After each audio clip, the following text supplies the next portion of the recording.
Service প্রার্থী ব্যক্তি হবে তাৎক্ষণিক, মানে 1 ঘন্টা, আধা ঘন্টা, 10 মিনিট, একদিন, আপনার 3 বছর পরে এসে ওই কারণে হয়েছে, এটা আসলে সম্পূর্ণ আমাদের একটা ভুল ধারণা।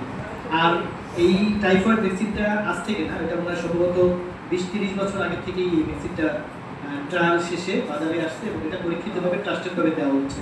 আপনারা তখন জানেন যে 2019-এ সংক্রমণ হওয়ার পরে 2020-এর শেষে এসে আমরা যে করোনা ভ্যাকসিন দিয়েছি ওটা কিন্তু আসলে ফ্লু ভ্যাকসিন, সোজা ভাষায় একটা ইনফ্লুয়েঞ্জা বা ফ্লুয়ের ভ্যাকসিন।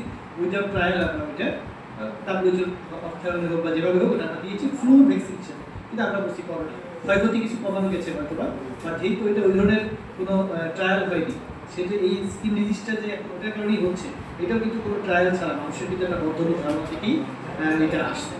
এই কারণে এটা আমাদের ধারণাটাও একটু চেঞ্জ করতে হবে, কারণ আমাদের দেশে ঘনবসতি বেশি, যাদের ভিতরে স্কিনের সমস্যাগুলো হচ্ছে দেখবে যে তারা কোনো হোস্টেলে বা মাদ্রাসায় থাকতেছে একসাথে, অনেকগুলো বাচ্চা একসাথে। একটা বাচ্চা যখন এটা হচ্ছে তখন দেখা গেছে তারটা পুরোপুরি সুস্থ হওয়ার আগেই আরেকটা বাচ্চা আক্রান্ত হচ্ছে।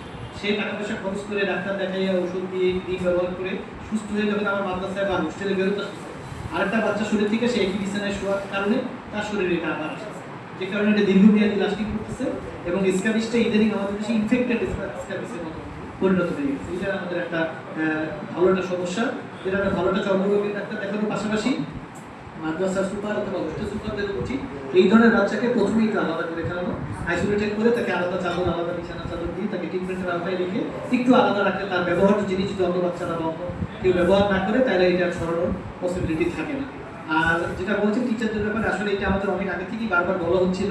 আমরা HPV ভ্যাকসিনের সময় এই ধরনের একটা সিচুয়েশনে পড়েছিলাম, টিচারদের অসহযোগিতা নিয়ে আমাদের সেই সময় কাজ করতে হয়েছে, শেষ মুহূর্তে অনেক ঝামেলা, তারপরে আমাদের 97.8% সারা বাংলাদেশে ঠিক করতে পেরেছিলাম আমরা, যেহেতু টার্গেট অনেক কম ছিল।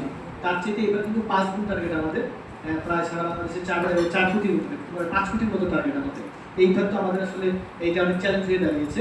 আমরা বারে আসলে আমরা প্রস্তাব করেছিলাম যে প্রত্যেকটা স্কুলে যারা ICT টিচার বা প্রধান শিক্ষক যারা রেজিস্ট্রেশন কাজে থাকবে, যেহেতু তারাই রেজিস্ট্রেশন কার্যক্রমটা পুরোপুরি